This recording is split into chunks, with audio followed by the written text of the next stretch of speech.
Hello పిల్లలు, మన కథ ఇప్పుడు మహారాజ్యమైన హస్తినాపురంలో కొనసాగుతోంది. పాండవులు ప్రతిరోజూ మరింత తెలివిగా, బలంగా తయారయ్యారు. రాజ్యంలో ఉన్న ప్రజలందరూ వారిని ఎంతో అభిమానించేవారు. వారు దయగలవారు, ధైర్యవంతులు, అందరి ప్రేమను పొందినవారు. కాని కౌరవులకు, ప్రత్యేకంగా యువరాజు దుర్యోధనుడికి ఇది అస్సలు నచ్చలేదు. అతని మనసులో అసూయ అనే నల్లమేఘం మెల్లగా పెరుగుతోంది.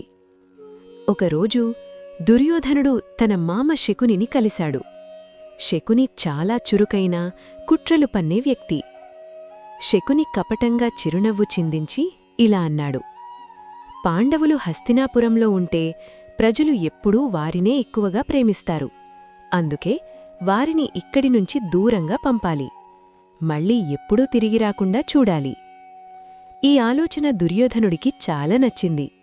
అతను రాజు ధృతరాష్ట్రుడి దగ్గరకు వెళ్ళి ఇలా అన్నాడు: తండ్రి, నాకొక మంచి ఆలోచన వచ్చింది. పాండవులను ఒక కొత్త రాజభవనానికి పంపుదాం. అది చాలా అందమైనది, సౌకర్యాలతో నిండిన గొప్ప భవనం. ధృతరాష్ట్రుడు తన కుమారుడిని చాలా ప్రేమించేవాడు. అతని తప్పులను గమనించలేదు.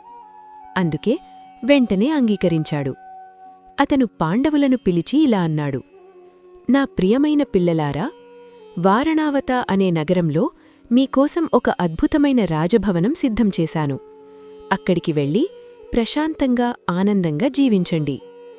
పాండవులు గౌరవంగా చిరునవ్వు చిందించారు. కాని వారికి నిజం తెలియదు. ఆ రాజభవనం సురక్షితం కాదని. అది లక్కతో తయారు చేయబడింది. చిన్న మంట పడితే కూడా సులభంగా కాలిపోయే పదార్థం.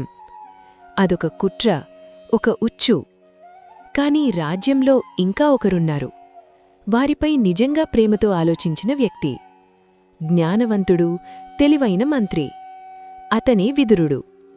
విదురుడు రహస్యంగా యుధిష్ఠిరుడిని కలిసి మెల్లగా చెప్పాడు: జాగ్రత్తగా ఉండండి. ఇక్కడ కనిపించే ప్రతీదీ నిజం కాదు. నేను రాజభవనం కింద ఒక రహస్య స్వరంగం తయారుచేశాను. ప్రమాదం వచ్చినప్పుడు దానిని ఉపయోగించండి. పాండవులు ఆ మాట అర్థం చేసుకున్నారు. వారు నిశ్శబ్దంగా తల ఊపారు. తర్వాత వారణావతలోని ఆ కొత్త రాజభవనానికి బయల్దేరారు. అక్కడ నీడల్లో ప్రమాదం వారికోసం ఎదురుచూస్తోంది.